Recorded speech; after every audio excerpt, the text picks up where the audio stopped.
राधे राधे भक्तों, वीडियो को पूरे देखना और अगर वीडियो अच्छा लगे तो लाइक सब्सक्राइब कमेंट जरूर करना। जय श्री राधे। घबरा जाते हैं, आपके जीवन में जरा सा संकट आ जाए आप परेशान हो जाते हैं, पर भगवान के जीवन में इतने बड़े बड़े संकट आए पर भगवान उन सारे संकटों में भी प्रसन्न है।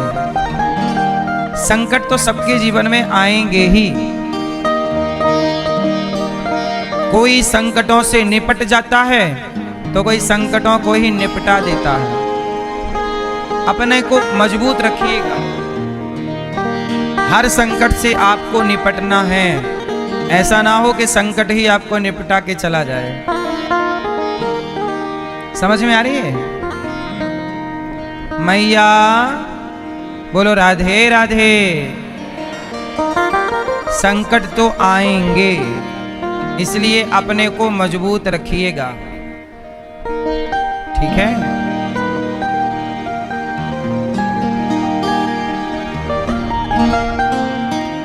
भगवान ने पूतना का, शगडासुर का, तृणावर्त का उद्धार किया। अब ये सारी घटनाएं जानते हो कहां घटी? गोकुल में। जब इतनी घटनाएं घटी तब भगवान कृष्ण को लेकर नंद बाबा गोकुल से नंदगांव आ गए कि मेरा लाला इस गांव में सुरक्षित, चलो वहां चलते हैं। फिर आगे की घटना वहां घटी, आगे की लीलाएं वहां हुई। गर्गाचार्य जी आए और भगवान का नामकरण संस्कार करके चले गए। भगवान का नाम, भगवान के कितने नाम हैं आप बताओ? हाँ भैया आप बताओ, भगवान के कितने नाम हैं? बताओ आप, बैठे बैठे बताओ। ए छोरा, ए छोटू,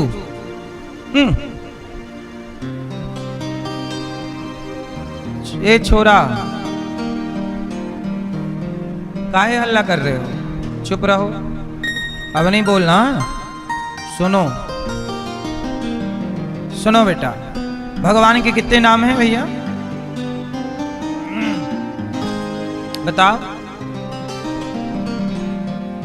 भगवान का एक नाम है नारायण, एक नाम है विष्णु, एक नाम है हरि, एक नाम है राम, एक नाम है कृष्ण, एक नाम है गोविंद, एक नाम है वेंकटेश, एक नाम है पुंडरीकाक्ष, एक नाम है बिहारी जी, एक नाम है राधा रमण जी, एक नाम है बद्रीनाथ जी, एक नाम है जगन्नाथ जी, एक नाम है गोपाल जी, एक नाम है गोदारंग मन्नार भगवान।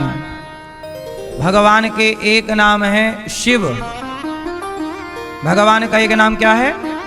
शिव। भगवान के अनेक नाम हैं। कितने नाम हैं भगवान के? जोर से चलो, ये तो नाम अनेक हैं। दादाजी आप बताओ, भगवान के रूप कितने हैं? नाम तो अनेक हैं, रूप कितने हैं? हैं? अलग अलग कितने हैं? 2, 4, 25, 50, 100, 200, 1000 कितने हैं? आप 200? हाँ। अच्छा ये बताओ, पानी के कितने रूप होते हैं? पानी के कितने रूप हैं? पानी को गिलास में डाल दो तो पानी बर्फ बन गया, तो पानी ने रूप ले लिया बर्फ का, पर रूप गिलास वाला लिया। जिस आकार में डाल दोगे पानी का वही रूप हो जाएगा, बर्फ के नाम से जाना जाएगा। जैसे पानी किसी भी रूप में परिणत हो सकता है। तो किसी ने कहा कि मुझे पुरुष रूप में भगवान नहीं चाहिए, मुझे तो अपनी माता की तरह, जैसे मेरी माँ मेरे से लाड़ प्यार करती है ऐसे ही मेरा भगवान होना चाहिए। तब भगवान उस भक्त के लिए दुर्गा का रूप बना करके प्रकट हो जाते हैं। कैसे? मातृ रूप में चाहिए। तो कोई बोला कि नहीं, मेरे भगवान बिल्कुल भोले भाले हों, सीधे साधे मेरी तरह। तो फिर भगवान ने उस भक्त के लिए भोला भाला रूप बनाए, भोले भंडारी, भोलेनाथ, शिव। तो भगवान कोई ने कहा कि नहीं, मेरे लिए थोड़ा बलवान भगवान चाहिए, थोड़ा मेरे साथ सपाटे बटे मार सके, दंड विठक लगा सके। फिर भगवान बोले तेरे लिए मैं हनुमान जी बन जाता हूं, चल।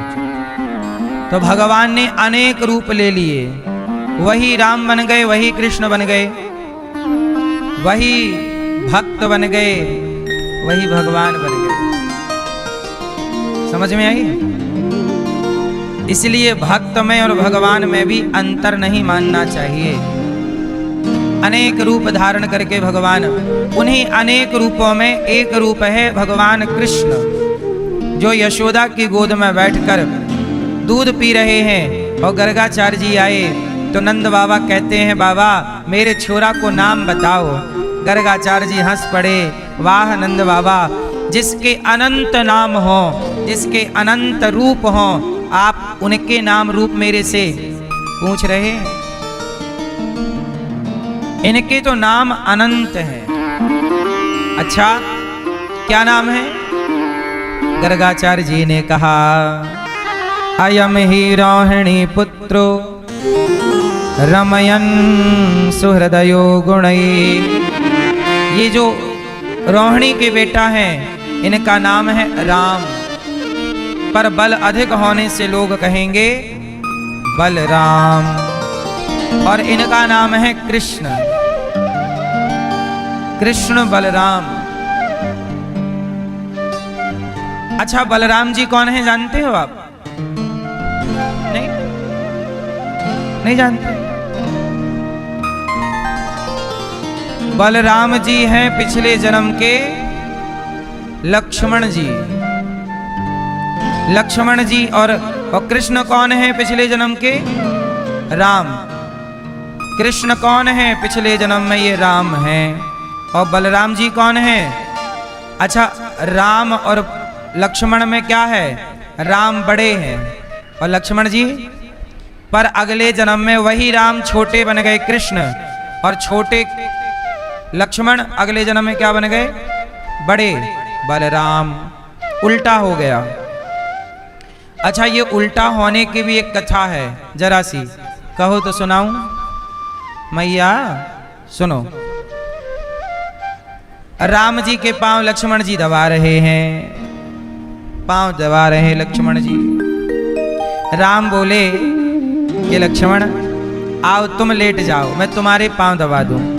तुम भी तो थक गए होगे ना, जंगल में तो तुम भी चल रहे हो साथ साथ, तुम भी तो थक गए होगे, लाओ तुम्हारे पांव दबाओ। लक्ष्मण जी बोले कि प्रभु क्या कह रहे हैं, आप हमारे आराध्य हैं, आप हमारे भगवान हैं, हम आपके सेवक हैं, हम आपके पांव दबाएंगे?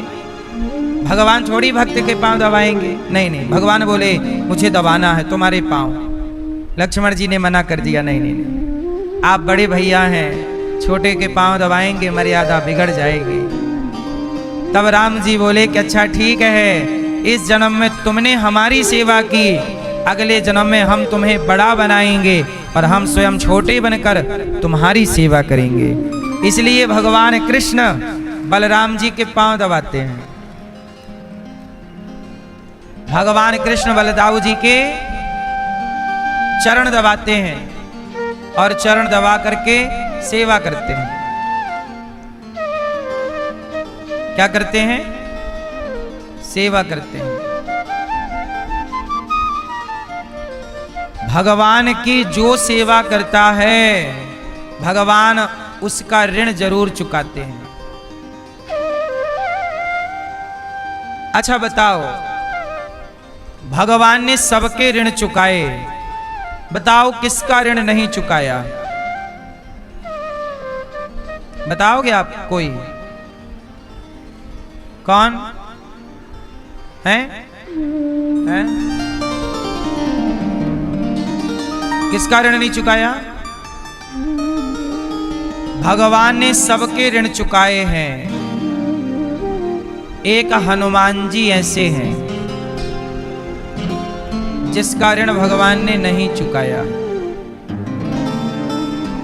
भगवान खुद बोल रहे हैं कि हे हनुमान, मैं तुम्हारे ऋण से कभी पूर्ण नहीं हो सकता। क्यों नहीं हो सकते? क्योंकि देखो, मेरी पत्नी चोरी हुई सीता जी, तो हनुमान जी पता किस सीता माँ का पता हनुमान जी लगाए।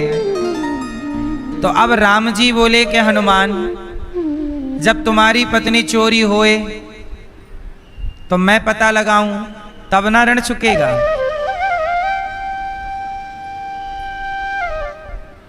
अब मेरा भाई लक्ष्मण को शक्ति लगी तो तुम पहाड़ ले आए, अब तुम्हारे भाई को शक्ति लगे तो मैं पहाड़ लाऊं, तब ऋण चुके। तो हनुमान जी से राम जी कहे कि हे हनुमान, मैं तुम्हारा सदा ऋणी रहूंगा और तुम्हारे ऋण को कभी चुका नहीं पाऊंगा। मैं तुम्हारा ऋणी, मैं उऋण नहीं होना चाहता। तो कई बार भगवान अपने भक्तों के ऋणी हो जाते हैं, लेकिन धन्य है हनुमान जी, इतने बड़े होकर भी राम जी के चरणों में नतमस्तक हैं। भगवान कृष्ण का नाम रखा गर्गाचार्य जी ने। इनके नाम बहुत हैं, आज से इनको कहेंगे कृष्ण। कृष्ण वर्ण है इनका, श्याम वर्ण। इनके बहुत नाम है। शुक्लो रक्तस्तथा पीत इदानीं कृष्णतां गतः। भगवान के 4 युग के 4 रंग हैं, शुक्ल, रक्त, पीत। भगवान के सतयुग का रंग है सफेद। सतयुग में भगवान कैसे हैं? सतयुग में भगवान ने कौन सा अवतार लिया? वाराह। तो जिन बाराह भगवान ने हिरण्यकश्यपु को मारा, वो बाराह गोरे थे कि सांवले? वो कैसे थे? इसलिए श्वेत वाराह कल्प कहा जाता है। श्वेत तो भगवान सतयुग में कैसे रहते हैं? सुंदर मतलब सफेद मतलब गोरे। भगवान का सतयुग में रंग कैसा है? गोरा, गोरे। फिर आया त्रेता, सतयुग त्रेता। तो त्रेता में भगवान का रंग है लाल, रक्त लाल। द्वापर में भगवान का रंग है पीला, और कलयुग में भगवान का रंग है सांवला। ये चारों युगों के 4 रंग हैं। शुक्लो रक्तस तथा पीत इदानीं कृष्णतां गतः। कलयुग में भगवान, इसलिए आपने मंदिरों में भगवान का रंग सांवला ही देखा होगा। कलयुग में ये रंग है।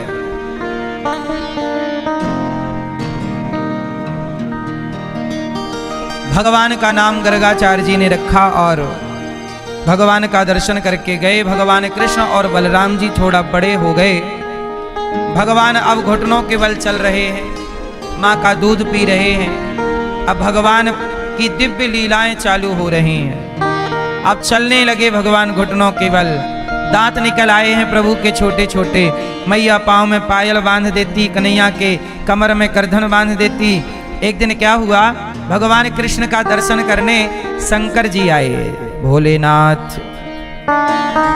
और भोलेनाथ ने कहा कि प्रभु दर्शन दो, दर्शन दीजिए। भगवान ने दर्शन देना तो चाहा, पर मैया ने मिलने नहीं दिया, यशोदा मैया ने। शंकर जी बोले मैया अपने लाला को दर्शन कराए दे। मैया बोली बाबा तेरी शकल बड़ी डरावनी है, मैं अपने लाला को दर्शन आए कराऊं, मेरो लाला तो को देखेगो तो डर जाएगो। अब भगवान श्री कृष्ण रोने लग गए और मैया घबराई कि रोना कैसे मिटे। बाबा बोले मैया मैं या कोई रोना मिटाऊं, मारी गोद में लाए के दे। और जैसे ही कन्हैया भगवान की गोद में गए शंकर जी की, खिलखिला के हंसने लग गए। तब भगवान शंकर ने भगवान कृष्ण से कहा प्रभु जब आप राम बने तो मैं हनुमान बनकर आपकी सेवा में रहा, अब आप कृष्ण बने हो, बताओ मैं आपकी सेवा कैसे करूं। तब प्रभु बोले कि जो आपकी इच्छा। तब शंकर जी बोले कि मैं आपके हाथों की बांसुरी बन जाता हूं। और शंकर जी वहां बांसुरी बनकर कृष्ण के हाथ में आ गए, वापस लौटकर शिव जी गए नहीं। और ये जो बांसुरी है ये भगवान शिव का ही रूप है। वंशस्तु भगवान रुद्र, वंशस्तु भगवान। ये जो बांसुरी है ये कौन है? भगवान शंकर ही बांसुरी बनकर के प्रकट हो गए। ठीक है, कौन बना? तो शंकर जी बांसुरी के त्रेता में हनुमान जी के रूप में साथ थे, द्वापर में बांसुरी के रूप में साथ हैं। गजब की बांसुरी बजती है वृंदावन बसैया की, करूं तारीफ मुरली की या मुरली के बजैया की। बड़ी सुंदर बांसुरी प्रभु की, अद्भुत। अब बांसुरी बजी तभी मैया दौड़ी दौड़ी आई, लाला तू तो बड़ी सुंदर बांसुरी बजाए। हाँ मैया, वो डमरू वाले बाबा आए, उनने सिखाई बांसुरी। अब भगवान बांसुरी बजाते, जब बांसुरी बजाएं सारी गोपियां गैया कान लगा के गाय। अच्छा, गाय के पास आप जाके कुछ बोलोगे ना, गाय अपने दोनों कान आगे कर लेती है ऐसे, और आप चुप हो जाएंगे तो कान पीछे कर लेगी। कभी सुना है, देखा से? जरा कुछ कहोगे तो गाय कान लगा लेती है, कान आगे कर लेगी। ध्यान, मतलब गाय सुनती है। आप प्रैक्टिकल कर लेना, कहीं गाय मिल जाए तो कुछ कहना तो तुरंत कान आगे कर लेगी। चुप हो जाओगे तो फिर, तो गाय भी कान लगा के सुनती है। इसलिए हमने कई बार आपको कहा कि जब गाय बहुत खुश रहा करे, कई बार आपने देखा गाय पूंछ उठा करके नाचती है, उछलती है, उचकती है। जब गाय बहुत प्रसन्न होती है तो गाय उछलती है, नाचती है। और जब गाय बहुत प्रसन्न हो तो गाय के कान में आपकी जो भी कामना है, जो भी कुछ है, गाय के कान में कह देने से गाय गोविंद तक पहुंचा देती है वो बात।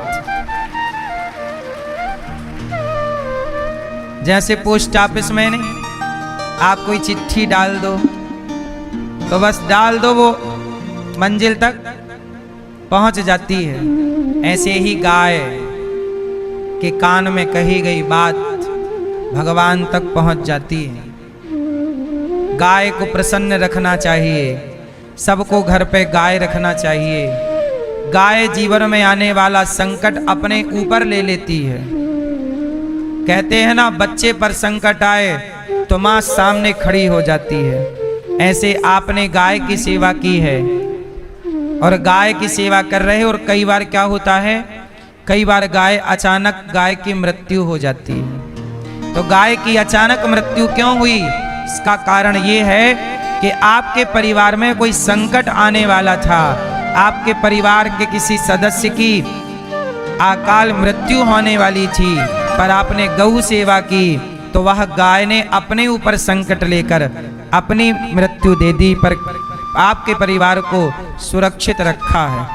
इसलिए गाय को माता कहते हैं, जो बच्चे के आगे रहती है। इसलिए सबके घर में गाय तो होनी ही चाहिए।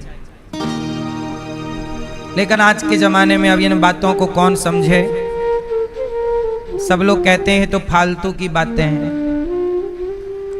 अब आज की आधुनिक पीढ़ी ने साइंस की 4 पुस्तकें पढ़ ली, बोले ये सब फिजूल की बातें हैं। ठीक है, पर किसी भी हाल में घर में गाय होनी चाहिए। सनातनी होना, आपको आए दिन यज्ञ करना पड़ता है। कई बार आपके घर में पूजा होती है तो पूजा में हवन होता है, स्वाहा स्वाहा स्वाहा। तो जो हवन करोगे तो घी से ही करोगे, तो घी कहाँ से लाओगे? बाजार से। बाजार में गाय का घी नहीं मिलता, या तो भैंस का मिलेगा या तो जर्सी का मिलेगा। देसी गाय की केवल फोटो होती है घी के पैकेट में, देसी गाय का घी नहीं होता। और याद रखिएगा, कोई भी यज्ञ गाय के घी से ही होता है, यहां तक कि भैंस के घी से भी यज्ञ नहीं होता। अब आजकल गाय का घी कहाँ मिलेगा? आप सब घर पे रखिए तब संभव है। तो भगवान अब थोड़ा बड़े हो गए और गाय के बछड़ों के संग भगवान खेल रहे हैं। बछड़ों की पूंछ पकड़ लेते हैं, भगवान दौड़ते हैं। अब मैया मैं थोड़ा बड़े भले भगवान यशोदा जी को मालूम क्या कहने लगे, मैया मैया मैया दूध पीना है, मैया मक्खन खाना है, मैया। अब बलराम जी भी साथ में मैया मैया कह रहे हैं। अब पाँव में पायल बंधी है, छम छम छम छम भगवान चल रहे हैं। और मैया ने जब सुना कि मेरे लाला ने मुझे मैया कहा, मैया यशोदा प्रसन्न हो गई। वाह, आज मेरे लाला ने मुझे मैया कहा। सारे नगर को बुलाया, सुनो अब मेरा कन्हैया बोलने लगा, देखो ना, सुनो। हाँ लाला क्या कहा? मैया। अब तो मैया खुश हो रही। सुनो सुनो, अरे सुनो ललिता, यहाँ सुनो, देखो क्या कहा कन्हैया ने। बोले मैया कहा। अब तो सबको मैया दौड़ दौड़ के बता रही है, देखो मेरा लाला बोलने लगा, मैया कह रहा है। अब तो सारे गांव के ब्राह्मणों को, गरीबों को और दीन दुखियों को, सब गांव क्षेत्र का खूब प्रेम से भंडारा किया मैया ने। मेरा लाला मैया मैया कह के बुलाया, सब खाओ और मेरे लाला को खूब आशीर्वाद दो, ताकि ऐसे ही बोल तो रहे, खूब प्यार से बोले मेरू लाला। अब सब खाए पिए और सब लाला को आशीर्वाद दिए और मैया उत्सव रख रही है। क्यों उत्सव रखा? मेरे कन्हैया ने कहना, बोलना स्टार्ट कर दिया। क्या बोल रहा है? मैया। और नंद बाबा को क्या बोल रहे हैं प्रभु? बाबा बाबा। क्या बोल रहे हैं? तो मैया बाबा, मैया मैया मैया बाबा। अब तो नंद बाबा भी खुश, भैया आओ, गौदान कर रहे हैं ब्राह्मणों को, ये गौ माता ले जाओ, गौदान। क्यों? मेरे लाला ने बाबा कहना स्टार्ट कर दिया, बाबा बाबा। तो भगवान कृष्ण मैया और बाबा कहने लगे।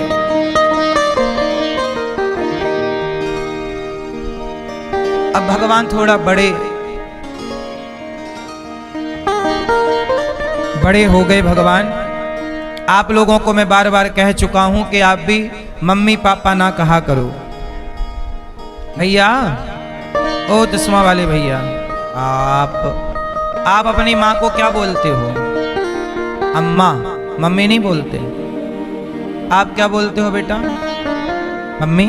हाँ। आप क्या बोलते हैं बाबूजी? अम्मा। मम्मी नहीं। ये आज के छोरा छोरी काहे मम्मी बोलते हैं? आप बताओ। मम्मी बोलना सही है? उत्तर दो। मम्मी नहीं बोलना चाहिए। मम्मी सही नहीं है। माँ, मैया, मरी हुई को मम्मी कहते हैं। मम्मी किसे कहते हैं? जो मर जाता है, उस बॉडी को कहते हैं मम्मी। तो मम्मी कहना भी गलत है, मैया, माँ, माता जी ये सही है। पापा, पापा तो बहुत बड़ी गाली है। आप क्या बोलते हो अपने पिताजी को? बाबूजी। पापा नहीं बोलते। आप क्या बोलते हैं? पापा। तो कितनी गाली दे देते हो अपने पिताजी को रोज? 10-20 बार। अच्छा, इसी लायक है तुम्हारा पिता, गाली खाने लायक।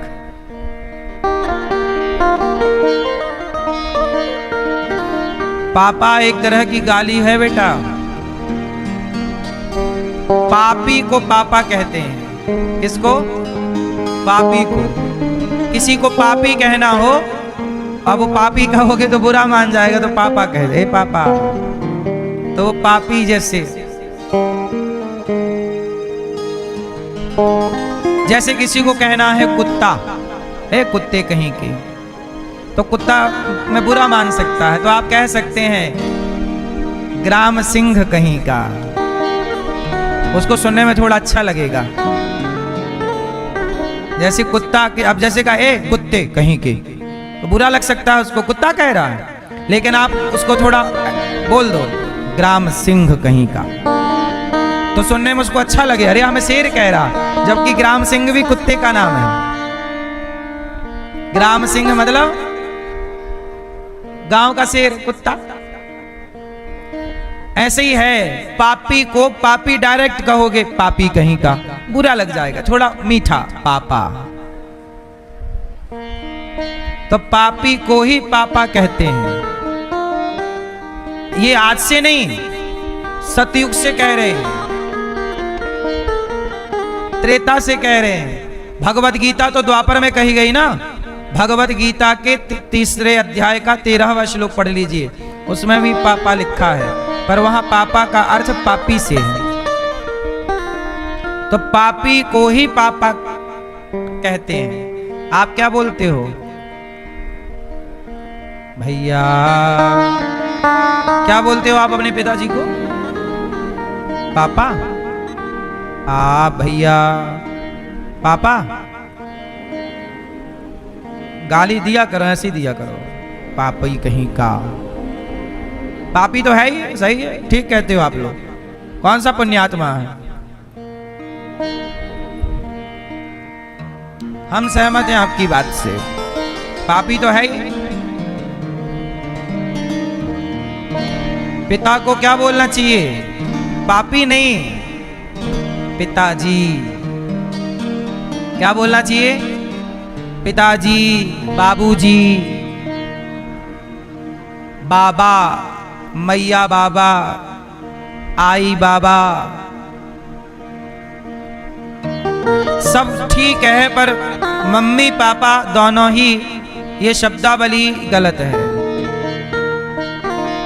कितने लोग मेरी बात से सहमत हैं? तो आज से बोलोगे मम्मी पापा दोनों ही गलत हैं उच्चारण में, भाषा की दृष्टि से। सही है माता पिता, मैया, माँ कहो मैया कहो, पिताजी। तो आज से आप क्या बोलोगे? पिताजी, है ना? गाली नहीं देने का अपने पिता को, पापी कहीं का। पापा मतलब क्या होता है? पापा मतलब पापी। आप अपने दोस्तों को भी ये बात बता सकते हैं, क्योंकि आपके दोस्त जानते तो होंगे नहीं, क्योंकि ये बात गूगल भी नहीं बताता, क्योंकि गूगल को नहीं पता ना कि पापा मतलब पापी है। तो आपको दोस्तों को समझाना भी थोड़ा कठिन हो जाएगा, वो कहेंगे क्या सीख के आ गया। लेकिन संस्कृत भाषा यदि आप जानते हो, हिंदी ठीक ठीक समझते हो, तो चौपाई तुलसीदास जी ने लिखी है, कलयुग का यह परम प्रतापा, मानस पुण्य हो ये नहीं पापा। यहाँ पापा शब्द क्लियर आया है आपका, पर यहाँ पापा शब्द पापी के लिए आया है। चाहे पापी कह दो, चाहे पापा कह दो, जैसे चाहे फूल कह दो, चाहे सुमन कह दो, बात एक ही। तो भगवान बड़े भये और भगवान ने बाल लीला स्टार्ट की। वत्सान मुंचन, बछड़े बंधे हैं, खूंटे से भगवान ने खोल दिया। भगवान ने किससे खोल दिया? मैया, ए छोरी, बन गई वीडियो, अब बैठ जा बेटा। मैया जा रही हो गुलाबी मैया, जाओ टाटा।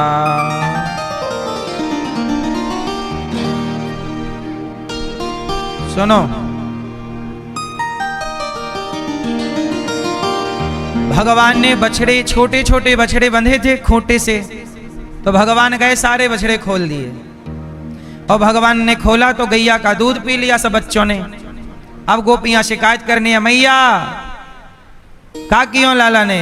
अरे मैया तेरो लाला बिगड़ गयो। हाँ अरे बिगड़ गयो री नंदलाल, वो कहियो री यशोदा से। तेरो बिगड़ गयो। अब क्या बताएं मैया, तेरा लाला एकदम बिगड़ गया है। हाँ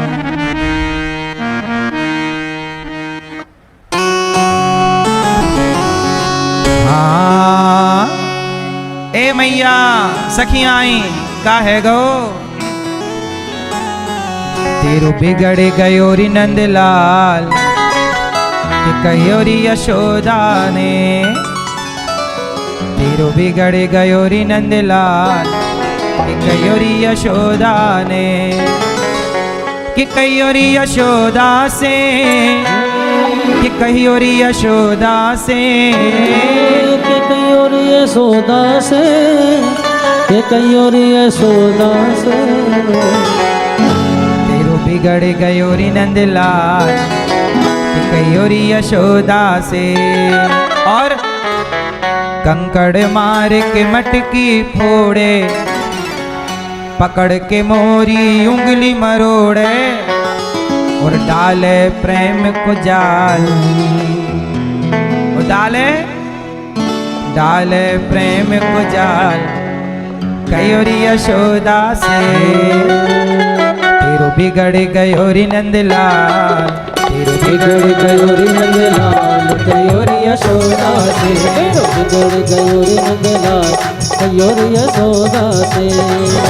कि कहियो री यशोदा से, कि कहियो री यशोदा से, कि कहियो री यशोदा से, कि कहियो री यशोदा से। तेरो बिगड़ गयो, तेरो बिगड़ गयो, तेरो बिगड़ गयो री नंदलाल, कि कहियो री यशोदा से। बिगड़ गयो री नंदलाल, कहियो री यशोदा से।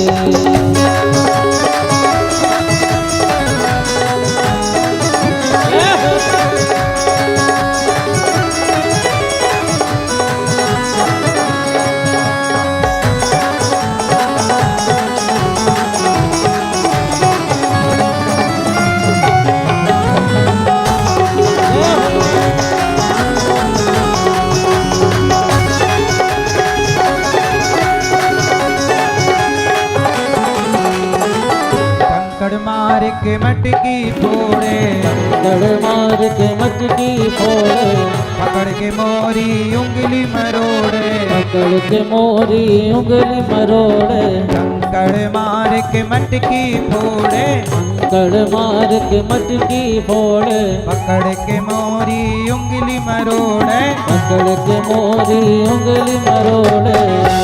और डाले प्रेम को जाल, और डाले प्रेम को जाल, कहियो री यशोदा से। डाल प्रेम को जाल, कहियो री यशोदा से। कि कहियो री यशोदा से, कि कहियो री यशोदा से, कि कहियो री यशोदा से, कि कहियो री यशोदा से। अरे बिगड़ गयो, तेरो बिगड़ गयो, तेरो बिगड़ गयो री नंदलाल, कहियो री यशोदा से। तेरो बिगड़ गयो री नंदलाल, कहियो री यशोदा से।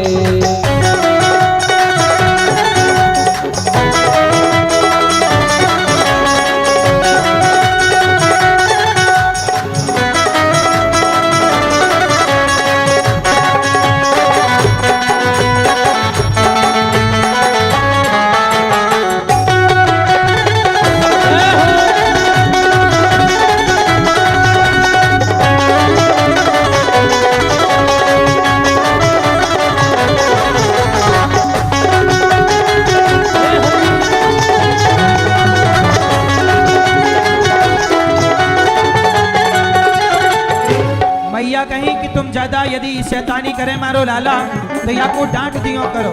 तो गोपियां बोली हम क्या डांटे बड़ो है खोटो, हम क्या डांटे बड़ो है खोटो, हम क्या डांटे बड़ो है छोटो, हम क्या जाने बड़ो है छोटो, काम करे पर बड़ो ही खोटो, काम करे पर छोटो, जान सारे ग्वाल यकी जान सारे ग्वाल गयोरी यशोदा से, जान सारे ग्वाल गयोरी यशोदा से, ये गयोरी यशोदा से, ये गयोरी यशोदा से, ये गयोरी यशोदा से, ये गयोरी यशोदा से, ओ तेरो गड़ गयोरी नंदला, तेरो गड़ गयोरी नंदला, गयोरी यशोदा से, तेरो गड़ गयोरी नंदला, गयोरी यशोदा से।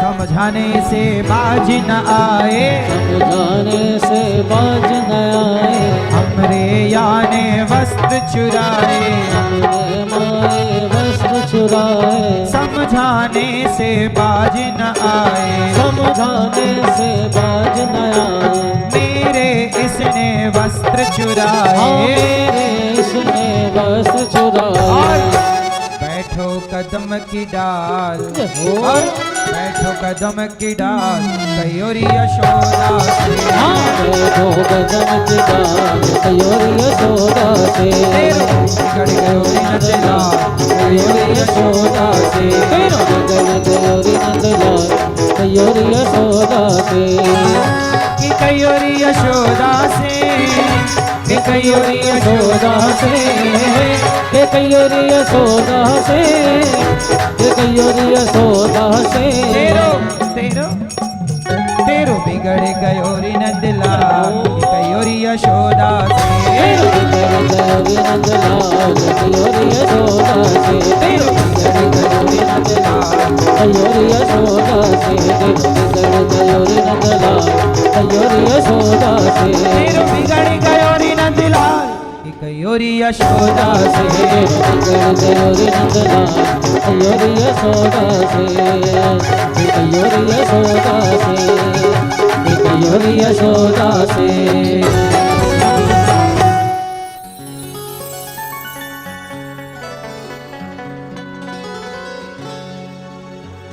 हम क्या डांटे बड़ो है छोटो, काम करे पर बड़ो ही खोटो, जान सब ग्वालबा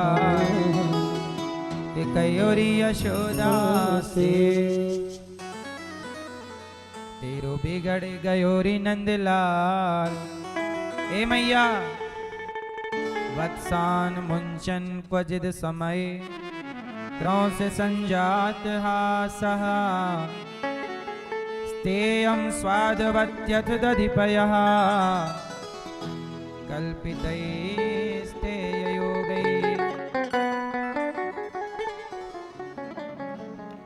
आज भगवान ने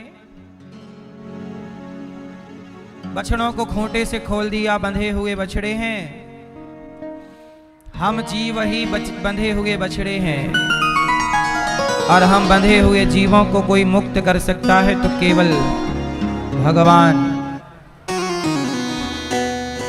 हम बंधे हुए जीवों को कौन मुक्त कर सकता है? भगवान ने मुक्त कर दिया बछड़ों को। गोपियां गुस्सा करती हैं, भगवान हंस देते हैं, गोपियां भूल जाती हैं। गोपियों के घर जाकर के भगवान मटके पे रखा सारा मक्खन खा लेते हैं। गोपियां शिकायत करती हैं, मैया बोल देती है लाला को जब तक रंगे हाथों नाए पकड़ोगी हम तुम सबन की बातन को भरोसो नाए करेंगे। भगवान दिव्य लीला रचते हैं, बड़ी ही लीला, बड़ी अद्भुत लीला। मैया चुप रहो मेरी माँ। माखन चोरी, गोपियों के घर जाना, मक्खन चुरा लेना, ये लीला ऐसी लीला है जिसे समझ पाना जल्दी से सबके बस का नहीं है। कई लोग ये सवाल करते हैं कि भगवान तो कभी चोरी कर ही नहीं सकते, भगवान थोड़ी चोरी करेंगे। एक बात बताएं, आपके घर में कितना भी सामान हो और आप अपने घर का कोई भी सामान कहीं से भी उठाएं तो क्या आपको चोर कहा जाएगा? बोलो। जैसे आपके घर में आप कोई भी सामान कहीं से उठा लीजिए, आपको चोर नहीं कहा जाएगा, क्योंकि वो घर आपका और वो सामान भी आपका। ऐसे ही ये संसार भगवान का और संसार की हर वस्तु भगवान की। तो भगवान जब कोई चीज उठा के खाएं तो चोरी थोड़ी है, संसार ही भगवान का है। और भगवान अपने घर से अपनी वस्तु खाएं, चोरी थोड़ी है। अच्छा ये बताओ, गाय को दूध, माता के आंचल में दूध, बकरी के आंचल में दूध, हर जीव को दूध की व्यवस्था जो भगवान जिस जिस को करते हैं, तो ये बताओ वो दूध की व्यवस्था कौन करता है? आपके शरीर में कहीं भी एक कट मारा जाए तो लाल खून ही निकलेगा, नहीं? लेकिन हर जगह लाल खून है, रक्त है, लेकिन बच्चे को पीने के लिए भगवान ने आपके आंचल में दूध भर रखा है। और भगवान की क्या रचना है, जरा देखिएगा कि छोटा बच्चा पैदा होता है, उसके दांत नहीं होते। बोलो हाँ। क्या आप बता सकते हैं कि दांत क्यों नहीं होते? बताओ। जबकि कुछ महीनों बाद दांत आने शुरू हो जाते हैं। तो दांत जब आने ही थे तो फिर पेट में ही दांत तैयार हो जाते, क्यों नहीं हुआ? कौन बताएगा? दांत क्यों नहीं आए जन्म से? क्यों नहीं है पता? सुनो, भगवान को पता था कि यदि बच्चा जन्म से दांत लेकर जाएगा तो ये अपनी मां को बड़ा कष्ट देगा। क्या देगा? दांत होंगे तो दूध पीते समय ये मां के आंचल को काट देगा, घाव कर देगा। इसलिए भगवान ने दांत दिए नहीं। जा, मतलब भगवान को चिंता है कि मां जब दूध पिलाए तो मां को कष्ट ना हो, मां को सुख मिले बेटे को दूध पिलाने में, मां को तकलीफ ना हो, आपको कष्ट ना हो। इसलिए परमात्मा ने दांतों की डिलीवरी बाद में की, पहले नहीं दिए। इसका मतलब है कि दूध किसने बनाया? दूध में, गाय के दूध में घी किसने भरा? तो संपत्ति किसकी हुई? मक्खन किसने भरा? तो संपत्ति किसकी हुई? आप जिस घर को कहते हो मेरा घर, अच्छा चलो एक बात बताओ, जिस जगह आपका घर है, बताओ वो जमीन किसके नाम पे है? आपके नाम पे होगा आपका घर, आपकी रजिस्ट्री होगी। अच्छा, आपसे पहले वो जगह किसकी थी? किसी और की। उसके पहले किसकी थी? किसी और। उसके पहले, उसके पहले, उसके पहले, उसके पहले वही जगह जब किसी की नहीं थी वो जगह, तब किसकी थी? बोलो। हाँ, ये संसार, ये जगत, ये जगह सब भगवान की ही है। हम लोग झूठे ही कहते हैं कि मेरी है, मेरी है। भगवान बोले चलो कहते रहो, पर मूल में तो ये संसार ईश्वर का है कि नहीं? एक प्रलय आएगा, सब एक हो जाएगा,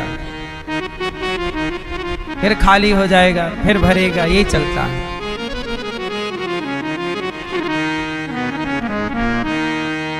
इसलिए भगवान ने अपने गोपियों के घर में जाकर मक्खन निकाला, खाए। ये चोरी नहीं, भगवान का ही संसार है, भगवान का ही दूध दही, ये लीला है। भगवान अपने भक्तों को सुख कैसे देंगे? जाएंगे, मिलेंगे, चोरी करेंगे, खाएंगे। भगवान अपने भक्तों को परम सुख देते हैं,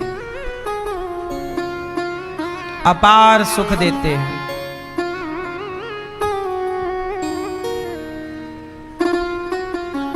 एक दिन क्या हुआ, गोपियां जा रही थी मटके पे मक्खन लेकर मथुरा। पेड़ पर चढ़ के भगवान ने तोड़ दिया मटका और सारा मक्खन बिखर गया। भगवान ने मक्खन खाया। ये लीला क्या है? ये भक्तों को सुख देने की लीला है। गोपियां भगवान की इस लीला, अब देखो, ये लीला ना करते तो आज हम लोग इस लीला को कैसे कहते, कैसे सुनते। हाँ, ये आने वाले युगों तक मेरी कथा समाज तक प्रचलित हो, लोग मेरा गुणगान करें, सुने, कहें। इसके लिए भगवान ने सारा खेल रचा है, लीला रची है। एक दिन भगवान ने मिट्टी खाई। मैया ने कहा, लाला तूने माटी खाई है? ना मैया, मैंने तो माटी ना खाई। मुंह खोल। थोड़ा सा मुंह खोला, छोटा सा मुंह था, पूरे छोटे से मुख में पूरा का पूरा ब्रह्मांड नजर आ गया। क्या दिखाई पड़ा भगवान को? पूरा ब्रह्मांड। मैया समझ गई कि मेरो छौरा भगवान है। भगवान ने सब भुला दिया, जो देखा मैया ने सब भूल गई, लेके चली गई। राजा परीक्षित जी ने कहा कि सुखदेव भगवान, ये मैया यशोदा ने कौन सा पुण्य किया है जो सबका पालनहार हैं, जो सबका पेट भरते हैं, जो सबकी रक्षा करते हैं। आज वो भगवान का पेट मैया यशोदा भर रही है, कौन सा पुण्य किया है?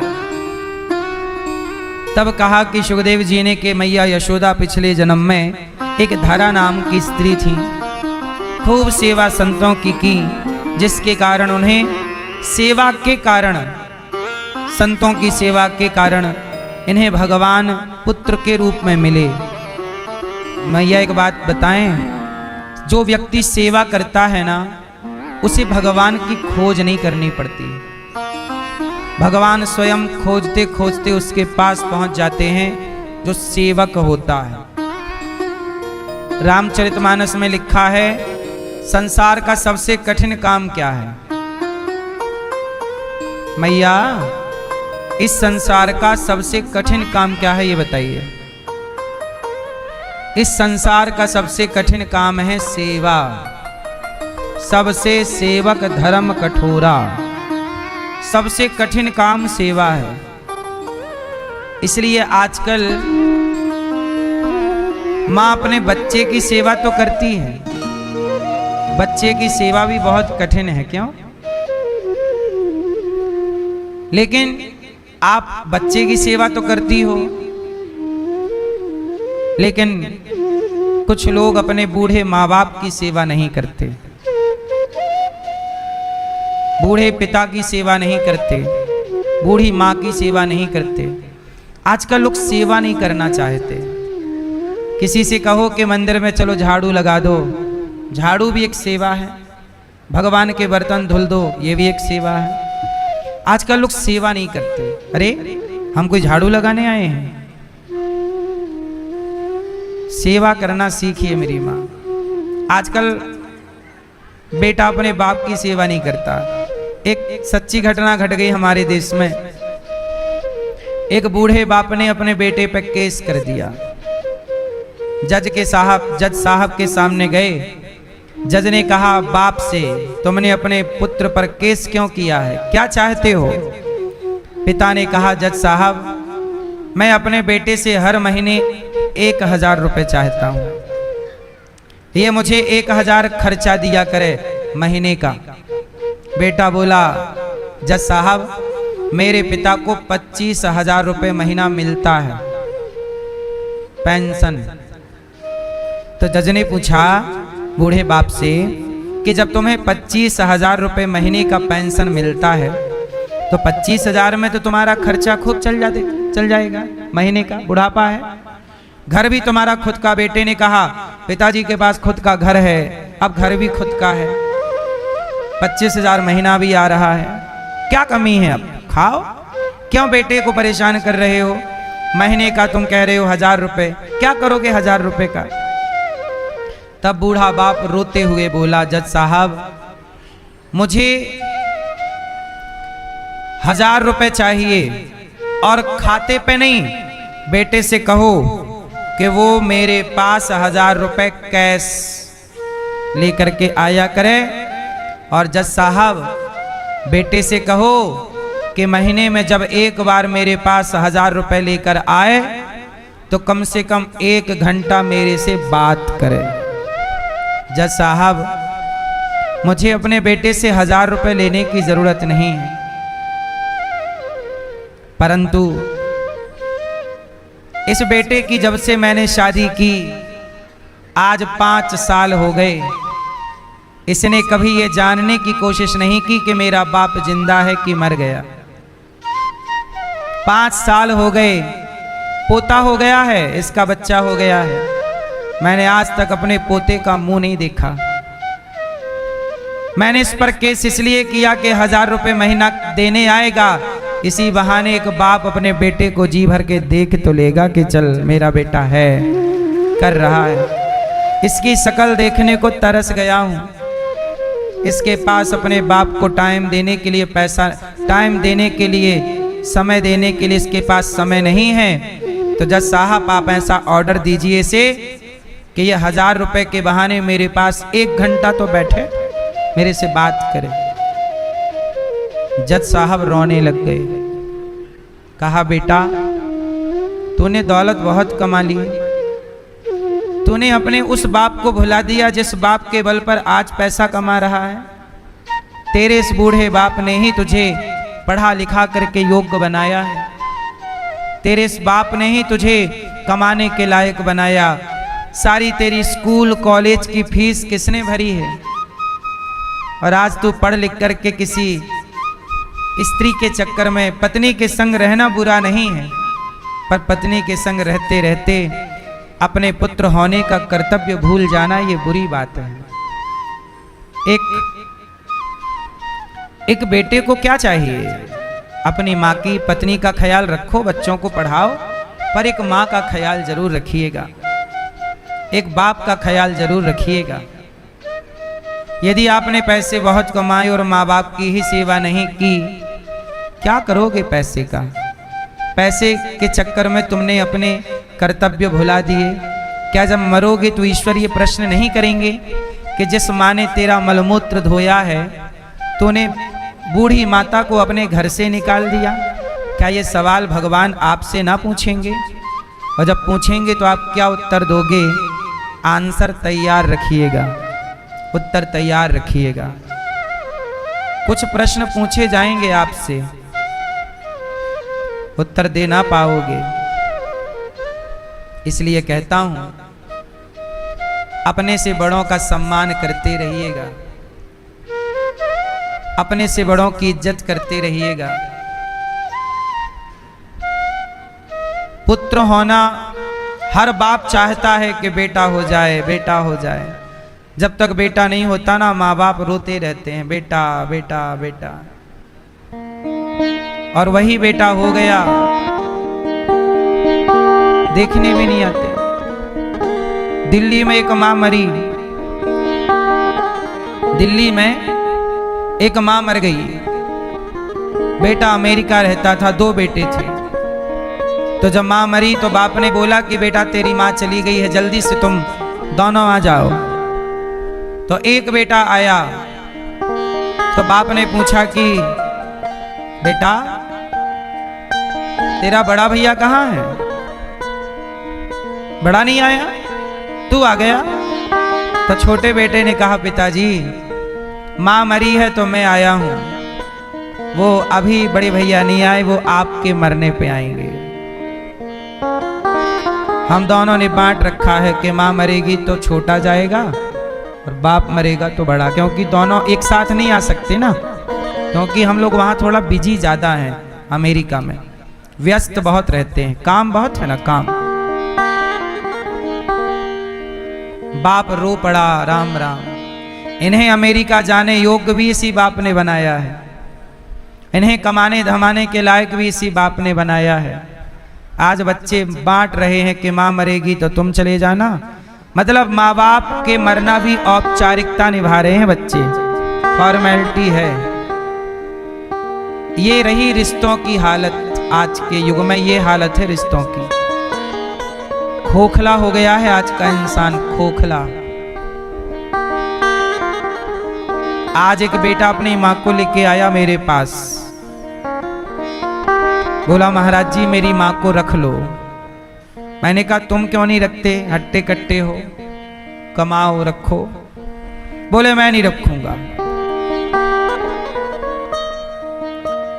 हमने माँ का चेकअप कराया, माँ थोड़ा कमजोर सी थी, बीमार सी थी, तो पहले हम लोग माँओं का मेडिकल करते हैं, चेक करते हैं। तो पता चला कि माँ को कैंसर है। बेटे को बताया कि तेरी माँ को कैंसर है, अब थोड़े दिन की बची है, क्यों अपने माथे कलंक लगा रहा है माँ को छोड़ने का, थोड़े दिन बाद तो ये मर ही जाएंगी। नहीं नहीं, आपको रखना है रखिए, वरना मैं सड़क पर छोड़ के भाग जाऊंगा, चला जाऊंगा। हमने कहा भाई तू सड़क में मत छोड़, हम तो अभी जिंदा हैं, तेरी माँ की सेवा कर ही लेंगे, पर तुझे तेरा हम फर्ज याद दिला रहे हैं कि तू बेटा है तो तेरा कर्तव्य है कि तू अपनी वृद्ध माँ की सेवा कर, क्योंकि जीवन थोड़ा सा बचा है माँ का। पर बेटा मानने को तैयार नहीं, बोला मेरी पत्नी नहीं चाहती कि मैं माँ को रखूं। तो मैंने कहा पत्नी को ले आता वृद्धाश्रम। बोले पत्नी को कैसे ला सकता हूं, पत्नी के साथ खुद रहेगा और माँ को वृद्धाश्रम छोड़ देगा। ये आजकल रिश्तों की हालत है। आजकल घर सबके पक्के हो गए हैं, रिश्ते सबके कच्चे हो गए हैं। पहले का जमाना था 2000 से पहले, 1999 1985, उस जमाने में लगभग सबके घर कच्चे होते थे, लगभग सबके घर कच्चे होते थे। घर सबके कच्चे थे पर रिश्ते सबके पक्के थे। उस जमाने में वृद्धाश्रम नहीं थे, ना के बराबर, रिश्ते बड़े पक्के थे। आजकल सबके घर पक्के हैं, रिश्ते बहुत कच्चे हैं। आजकल रिश्तों को कोई गंभीरता से ले ही नहीं रहा है, रिश्ते मजाक जैसे चल रहे हैं। इसलिए कहता हूं अपने माँ बाप के प्रति कम से कम ईमानदार रहिएगा। अपने उस माँ के साथ तो गद्दारी मत करिएगा जिसने तेरा मलमूत्र धोया है। अपने बाप के साथ तो दगा मत करना भाई, दगा मत कीजिएगा। ईमानदार रहो रिश्तों में। आजकल रिश्तों में भी लोग ईमानदार नहीं हैं। पत्नी के साथ पति ईमानदार नहीं है, ये बात सबके लिए नहीं है, कुछ स्त्री और कुछ पुरुष के लिए। पत्नी है, पत्नी को पूरा भरोसा है कि मेरा पति अच्छा है, पर पत्नी को तो विश्वास है, पर वो पति, कुछ पति तो ईमानदार हैं कि नहीं मेरी पत्नी है, मैं दूसरे को देख भी नहीं सकता। पर कुछ लोग पत्नी के होते हुए भी पराई स्त्री के चक्कर में हैं, तो कुछ पति के होने पर भी किसी पराई पुरुष के चक्कर में हैं। मतलब अपने रिश्तों में आजकल ईमानदारी, सच्चाई समाप्त हो गई और हर व्यक्ति हर रिश्ते को धोखा देने को तैयार है। हर रिश्ते में धोखा है। अब पता नहीं ये धोखा किसका कब प्रकट हो जाए, किसका प्रकट होने से रह जाए, पर रिश्तों में धोखा ही धोखा दिख रहा है। अब वो ईमानदारी मिट गई ना मेरी माँ। पहले लोग सच्चे हुआ करते थे, सच्चा बेटा, सच्चा पति, सच्ची पत्नी, सच्चा भाई। अब सब झूठा झूठा सा होता जा रहा है। आप मत बनिएगा झूठे, बस जगत बने तो बनने दो। आप तो कथा सुनते हो, झूठ ना बोलिएगा रिश्तों में। अब सोचिए कि बेटा अपनी माँ को सेवा नहीं दे पा रहा, सेवा नहीं कर पा रहा, और ये दास, हमारा इन माँओं से क्या रिश्ता है? खून का तो कोई संबंध नहीं है, केवल इंसानियत का संबंध है। हमारे अंदर की इंसानियत अभी जिंदा है। इन बेटों की इंसानियत मर गई जो अपनी माँ को छोड़ने आ गए। इसलिए कहता हूँ, आपके भीतर भी आपकी इंसानियत जिंदा होनी चाहिए। आपकी इंसानियत मर गई, आप उसी दिन मर जाएंगे जिस दिन आपकी इंसानियत मर गई। बाद में तो फिर आपका मुर्दा ही चलता फिरता रहेगा। ये मुर्दे हैं, फिर इन्हें जिंदा मत कहिएगा, ये तो मुर्दे हैं। यशोदा माँ ने भगवान को बेटा किसके रूप में पाया? भगवान को पुत्र रूप में। क्यों पाया? सेवा की। इसलिए कहता हूं, बिना स्वार्थ के समाज की सेवा कीजिए। आज मुझे एक बहन मिली, बोली गुरुजी, एक 1.5 साल पहले तक, 2 साल पहले तक हमारे पास खाने को अच्छे से रोटी नहीं थी। आप बैठी हैं क्या वो बहन आज जो सुबह मेरे से बता रही थी? बोली 1 साल पहले तक खाने को रोटी नहीं थी, और 1 साल में ही कथा सुनने के बाद, कथा सुनी और पता चला कि हमें दान करना चाहिए, तो हम जो भी कमाते थोड़ा सा, 1 रोटी हमने किसी को भूखे को बुला के खिलाना शुरू कर दिया। हमने गौरी गोपाल आश्रम में 1 वृद्ध माँ को रोटी देना, 1 संत को भोजन देना स्टार्ट कर दिया। 1 साल 1.5 साल के अंदर ही भगवान ने हमें सब कुछ दे दिया। ये किसकी महिमा है? दान की। इसलिए कहता हूं कि जो कमाओ पहले किसी भूखे के लिए निकालो। इसलिए आपसे कहता हूं, थोड़ा सा हमारी गौरी गोपाल आश्रम में जो माताएं रहती हैं, इन माँओं को आप खिलाकर खाया करो। यहाँ संतों का भोजन होता है, संतों को भोजन दिया करो। जब आप किसी के बारे में सोचते हैं तो भगवान आपके बारे में सोचना शुरू कर देते हैं। जब आप ही किसी के बारे में नहीं सोचते तो भगवान आपके बारे में क्यों सोचेंगे? इसलिए जरूर सोचिएगा, सहारा बन सको किसी का तो बनिएगा। यही कमाई, यही पुण्य हमारे संग चलता है ना? भला करना चाहिए। अब बताओ, ये दास अनिरुद्ध उन माँओं की सेवा करता है जिनको बच्चे नहीं रखते, तो हम पाप कर रहे हैं कि पुण्य कर रहे हैं? आप भी यदि 1 माँ का रोटी का सहारा बन जाएंगे तो आप भी तो पुण्य के भागीदार ही बन जाएंगे ना। ये भी तो पुण्य है, इसलिए आप भी इस पुण्य से जुड़िएगा। यशोदा माँ कन्हैया को दूध पिला रही हैं, देवता स्तुति कर रहे हैं, ब्रह्मा जी पुष्प बरसा रहे हैं, नारद